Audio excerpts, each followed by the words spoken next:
सोचिए, एक ऐसा दौर था जब भगवान से जुड़ना मतलब ये बहुत मुश्किल और महंगा काम माना जाता था। बड़े बड़े यज्ञ होते थे, संस्कृत के भारी भरकम मंत्र, और ये सब करने का हक भी सिर्फ कुछ खास लोगों के पास ही था। आम आदमी, औरतें या जिन्हें छोटी जाति का समझा जाता था, वो तो इस पूरी प्रक्रिया से जैसे बाहर ही थे। तो समाज में एक तरह की घुटन थी। हाँ, एक घुटन थी। लोगों का दिल तो चाहता था भगवान से बात करना, लेकिन उनके और भगवान के बीच में आप कह सकते हैं नियमों और रिवाजों की एक ऊंची दीवार खड़ी कर दी गई थी। और फिर इसी घुटन के बीच से भारत के अलग अलग कोनों से कुछ ऐसी आवाजें उठीं जिन्होंने इस पूरी दीवार को हिला दिया। और इन आवाजों का नारा बड़ा सीधा साधा था, लेकिन था बहुत क्रांतिकारी। क्या था वो? यही कि भगवान को पाने के लिए किसी पुजारी या महंगे यज्ञ की जरूरत नहीं है। उसे तो सिर्फ एक चीज चाहिए, सच्चा प्यार और दिल से की गई भक्ति। और यहीं से भारत में प्रेम, विश्वास और बराबरी की एक ऐसी लहर उठी जिसने समाज को हमेशा के लिए बदल दिया। और इसी शानदार कहानी को हम आज जरा गहराई से समझने की कोशिश करेंगे, जिसका जिक्र भक्ति सूफी परंपराओं के तौर पर किया गया है। इस क्रांति की जो चिंगारी है ना, वो सबसे पहले दक्षिण भारत में लगभग 6ठी शताब्दी के आसपास भड़की। यहाँ दो तरह के संत कभी बहुत मशहूर हुए। एक तो अलवार संत, जो भगवान विष्णु के भक्त थे, और दूसरे नयानार संत, जो भगवान शिव के दीवाने थे।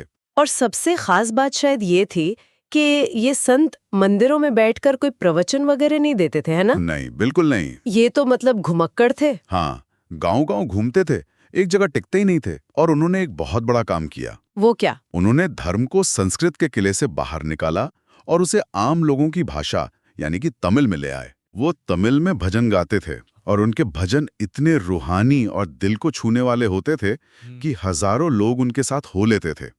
ये सिर्फ भजन नहीं थे, ये एक तरह का आंदोलन था। ये सिर्फ भाषा की बात नहीं थी। नहीं, उन्होंने समाज के सबसे बड़े नियम यानी जाति प्रथा पर भी सीधी चोट की। जबरदस्त चोट की। उनके गृहों में ब्राह्मण भी थे, किसान भी, शिल्पकार भी, और वो लोग भी जिन्हें समाज अछूत समझता था। मतलब हर कोई शामिल था। हर कोई।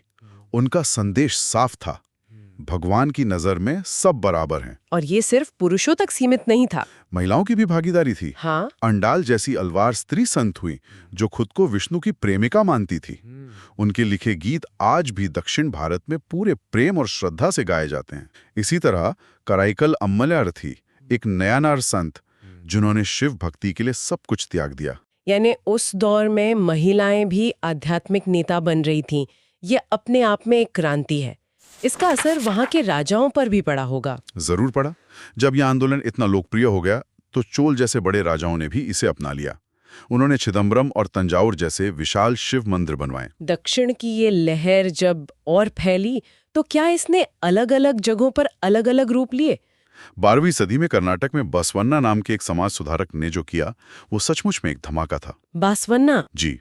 उनके अनुयायी वीरशैव या लिंगायत कहलाए। लिंगायत क्यों? क्योंकि वो अपने कंधे पर चांदी के एक छोटे से बक्से में लघु लिंग पहनते थे। बासवन्ना तो खुद एक ब्राह्मण थे और राजा के मंत्री भी। हाँ थे। फिर उन्होंने ब्राह्मणवाद पर ही इतनी जोरदार चोट क्यों की? शायद व्यवस्था के अंदर रहकर ही वो उसकी कमियों को सबसे बेहतर तरीके से समझ पाए थे। उन्होंने जाति की अवधारणा को ही सिरे से खारिज कर दिया। उन्होंने कहा कि जन्म से कोई ऊंचा या नीचा नहीं होता। उन्होंने ब्राह्मणों के यज्ञ, व्रत और मूर्ति पूजा का भी एक तरह से मजाक उड़ाया। उनका मानना था कि मौत के बाद भक्त सीधा शिव में विलीन हो जाता है, उसे इस दुनिया में वापस आने की जरूरत नहीं। इसीलिए उनके समुदाय में शवों को जलाने की बजाय दफनाने की प्रथा है। और सामाजिक सुधार? सामाजिक सुधारों की बात करें तो उन्होंने बाल विवाह का विरोध किया और विधवा पुनर्विवाह का खुलकर समर्थन किया। उस जमाने में ये सोचना भी बहुत हिम्मत की बात थी।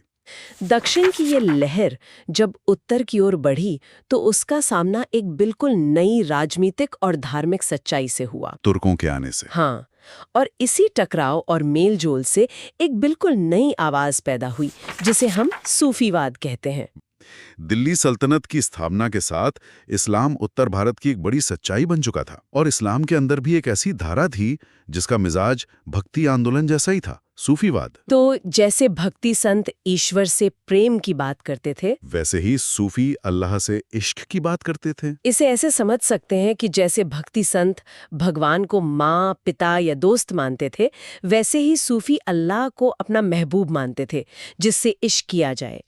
उनका मानना था कि अल्लाह को रस्मों रिवाजों से नहीं बल्कि संगीत, ध्यान और गहरे प्रेम से पाया जा सकता है। और उनके केंद्र होते थे खानका, जहाँ धर्म या जाति पूछे बिना कोई भी आकर रह सकता था और खाना खा सकता था। जी हाँ, वहाँ एक सामुदायिक रसोई यानी लंगर भी चलता था और ये सूफी अलग अलग सिलसिला में बटे हुए थे। तो सिलसिला एक तरह की आध्यात्मिक फैमिली ट्री की तरह था, मतलब जहाँ ज्ञान और आशीर्वाद गुरु से शिष्य तक पीढ़ी दर पीढ़ी आगे बढ़ता था। बिल्कुल, ये एक गुरु शिष्य परंपरा थी जहाँ गुरु को पीर और शिष्य को मुरीद कहते थे। और जब किसी महान पीर का इंतकाल हो जाता तो उनकी कब्र दरगाह बन जाती। जैसे अजमेर में ख्वाजा मुइनुद्दीन चिश्ती की दरगाह है। बिल्कुल, जो आज भी लाखों लोगों के लिए सुकून पाने की जगह है। और संगीत तो इनकी इबादत का एक बहुत जरूरी हिस्सा था, खासकर कव्वाली।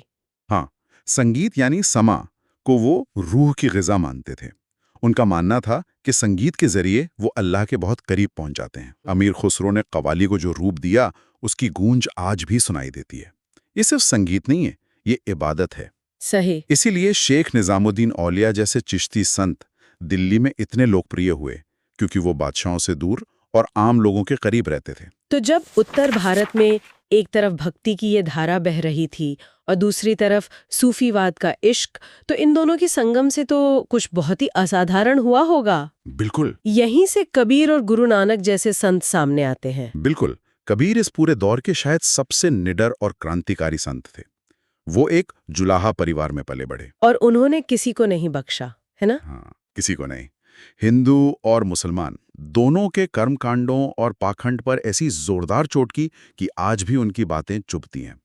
उन्होंने मूर्ति पूजा से लेकर नमाज और हज तक सबका मजाक उड़ाया। तो वो दरअसल हर धर्म में मौजूद दिखावे और पाखंड पर सवाल उठा रहे थे। हाँ, उनका कहना था कि ईश्वर न मंदिर में है न मस्जिद में, वो तो हर इंसान की सांस में बसा है। उन्होंने एक निराकार बिना रूप रंग वाले ईश्वर की बात की, जिसे आप राम कहो, रहीम कहो या अल्लाह। बिल्कुल। उनकी बातें इतनी सच्ची थीं कि लोगों ने उन्हें हाथों हाथ लिया और उनकी कही बातें, जिन्हें साखी या पद कहते हैं, लोगों की जुबान पर चढ़ गईं। बाद में उन्हें बीजक जैसे ग्रंथों में इकट्ठा किया गया। और इसी कड़ी में आते हैं बाबा गुरु नानक, जिन्होंने एक पूरे नए धर्म की नींव रखी। जी, पंजाब में जन्मे बाबा गुरु नानक ने भी कबीर की तरह एक निराकार रब की उपासना का संदेश दिया। उन्होंने भी जाति पाति और धार्मिक आडंबरों को पूरी तरह नकारा। लेकिन उनकी खासियत क्या थी? उनकी खासियत थी उनका सरल और व्यावहारिक संदेश, नाम जपो, किरत करो, वंड छको। यानी ईश्वर का नाम लो, मेहनत से अपनी रोजी रोटी कमाओ, और जो कमाया है उसे दूसरों के साथ बांट कर खाओ। उन्होंने अपने अनुयायियों को संगत यानी एक समुदाय में जोड़ा और अपने बाद गुरु परंपरा की शुरुआत की, ताकि उनका संदेश आगे बढ़ता रहे। और उनके उपदेश शब्द के रूप में गाए जाते थे, जिन्हें बाद में गुरु ग्रंथ साहिब में संकलित किया गया। और इस दौर में एक ऐसी भी आवाज थी जो थी तो एक राजकुमारी की, लेकिन उसकी गूंज महलों में नहीं, गलियों में सुनाई दी। मीराबाई भक्ति की एक अनोखी मिसाल हैं। एक राजपूत राजकुमारी जिसने राजमहल के सारे सुख छोड़ दिए और श्री कृष्ण को अपना पति मान लिया। वो महलों को छोड़कर आम लोगों के साथ नाचना गाना शुरू कर दिया। और उस पर भी उन्होंने जाति के नियमों को तोड़ते हुए एक चर्मकार संत रैदास को अपना गुरु माना। ये तो उस जमाने में किसी ने सोचा भी नहीं होगा। यही इन संतों की ताकत थी। उन्होंने धर्म को व्यक्तिगत बना दिया। अब भगवान तक पहुंचने के लिए किसी पुजारी या मौलवी की जरूरत नहीं थी। आपका और भगवान का एक सीधा निजी रिश्ता था। हाँ, संस्कृत की जगह तमिल, कन्नड़, हिंदी, पंजाबी जैसी आम लोगों की भाषाओं में ईश्वर से बात की जाने लगी। और सबसे बड़ी बात, इन संतों और सूफियों में नफरत की दीवारों को तोड़कर एक ऐसी साझा संस्कृति बनाई जिसे हम गंगा जमुनी तहजीब कहते हैं। बिल्कुल, ये पूरी कहानी हमें यही सिखाती है कि ईश्वर तक पहुंचने का सबसे सच्चा रास्ता बाहरी कर्मकांड नहीं, बल्कि प्रेम, बराबरी और इंसानियत का है। ये आवाजें आज भी उतनी ही जरूरी हैं जितनी सदियों पहले थीं। चलिए अब इस अध्याय से जुड़े कुछ जरूरी सवालों पर ध्यान देते हैं, जो परीक्षा के लिहाज से काफी महत्वपूर्ण हो सकते हैं। जी बिल्कुल। मेरा पहला सवाल है, अलवार, नयनार और वीर शैवों ने किस प्रकार जाति प्रथा की आलोचना प्रस्तुत की? देखिए, इन तीनों ने ही जाति प्रथा पर अलग अलग तरीकों से चोट की। अलवार और नैनार संतों की बात करें तो उनके संत समूहों में हर सामाजिक पृष्ठभूमि के लोग शामिल थे। ब्राह्मणों से लेकर अस्पृश्य माने जाने वाली जातियों तक के लोग। ये अपने आप में एक बड़ा संदेश था। मतलब उन्होंने समावेशिता को अपनाया। हाँ, और दूसरा, उन्होंने अलवार संतों के काव्य संकलन नलीरा दिव्य प्रबंधम को तमिल वेद का दर्जा दिया। ऐसा करके उन्होंने संस्कृत के वेदों के प्रभुत्व को सीधी चुनौती दी, जो सिर्फ कुछ वर्गों तक ही सीमित थे। और वीरशैव या लिंगायत? लिंगायतों ने तो और भी कड़ा रुख अपनाया। उन्होंने जाति की अवधारणा को ही पूरी तरह अस्वीकार कर दिया और ब्राह्मणीय व्यवस्था का बहुत कड़ा विरोध किया। इसीलिए उनके आंदोलन में वे समुदाय बड़ी संख्या में शामिल हुए जिन्हें समाज में निम्न स्थान प्राप्त था। ठीक है, ये स्पष्ट है। अब अगला सवाल सूफी मत पर है। सूफी मत के मुख्य धार्मिक विश्वासों और आचारों की व्याख्या कीजिए। सूफी मत के कुछ मुख्य सिद्धांत हैं। सबसे पहला है एकेश्वरवाद, यानी वो अल्लाह को एकमात्र ईश्वर मानते थे और उसके साथ इश्क का रिश्ता स्थापित करने पर जोर देते थे। दूसरा, पीर मुरीद परंपरा, यानी गुरु शिष्य परंपरा। जी, जहां गुरु यानी पीर अपने शिष्य यानी मुरीद को आध्यात्मिक मार्ग दिखाता था। यह परंपरा सिलसिला कहलाती थी। तीसरा केंद्र बिंदु है खानका, जो सूफी संतों का आध्यात्मिक केंद्र होता था, जहां लंगर की व्यवस्था होती थी और जो सभी के लिए खुला था। और उनकी पूजा पद्धति? उनकी इबादत में जिक्र और समा का बड़ा महत्व है। जिक्र यानी अल्लाह के नाम का जाप करना और समा यानी संगीत या कव्वाली सुनना, जिसे वो इबादत का ही एक माध्यम मानते थे। इसके अलावा महान सूफी संतों की कब्र यानी दरगाह पर तीर्थ यात्रा करना, जिसे जियारत कहते हैं, और इंसानियत की सेवा को ही सच्ची इबादत मानना, ये भी उनके मुख्य आचारों में शामिल है।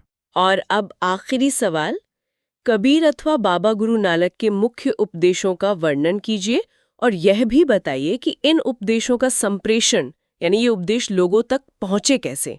अगर हम कबीर की बात करें तो उनका मुख्य उपदेश एक निराकार ईश्वर की उपासना का था।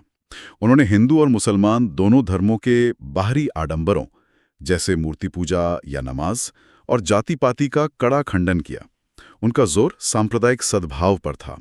और ये उपदेश फैले कैसे? उनके उपदेश मौखिक रूप से पदों और साखियों के माध्यम से फैले। वो गा गाकर अपनी बात कहते थे। बाद में उनके अनुयायियों ने इन्हें कबीर बीजक, कबीर ग्रंथावली और आदि ग्रंथ साहिब में संकलित किया। और बाबा गुरु नानक? बाबा गुरु नानक ने भी एक निराकार रब की उपासना का संदेश दिया। उन्होंने भी कर्मकांडों के त्याग और सामाजिक समानता पर बल दिया। उनका मार्ग बहुत सीधा और सरल था।